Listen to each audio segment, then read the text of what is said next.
Քիչ առաջ տեսա, որ պաշտպանության նախարար Սուրեն Պապիկյանը նկատի ունենալով ընդդիմադիր ուժերից որևէ մեկին հայտարարում է, որ մեր ճանապարհը ովքեր փակեն, տրորելու ենք, բռներով անցնենք։ Ուրեմն լսի, պարոն Պապիկյան, քո պարտականությունը Հայաստանի Հանրապետության քաղաքացիների անվտանգության ապահովումն է, ոչ թե Հայաստանի Հանրապետության քաղաքացիներին տրորելը։ Եվ առհասարակ, եթե դու ի վիճակի ես ինչ-որ բան տրորելու, ուրեմն հավաքի այդ քո թիմին եւ Ադրբեջանի զորքերը, որոնք գտնվում են Հայաստանի ինքնիշխան տարածքում, Ջերմուկում, Վարդենիսում, Սյունիքում, հավաքի եւ կազմակերպի ադրբեջանցիներին տրորելով դուրս բերել Հայաստանի տարածքներից։ Դա է քո պարտականությունը, սահմանադրությամբ քեզ տրված լիազորությունը։ Իբրև պաշտպանության նախարար հավաքի ջոկատոտ,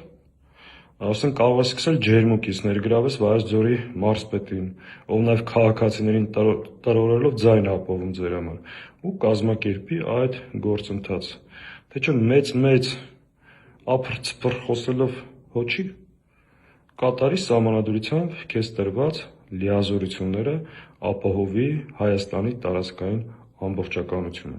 Թե չէ Հայաստանի քաղաքացիներին այնքան եք տրորել, այնքան կյանք եք խլել, որ դա այլևս բավարար է։ Դե ձեզ տեսնեմ։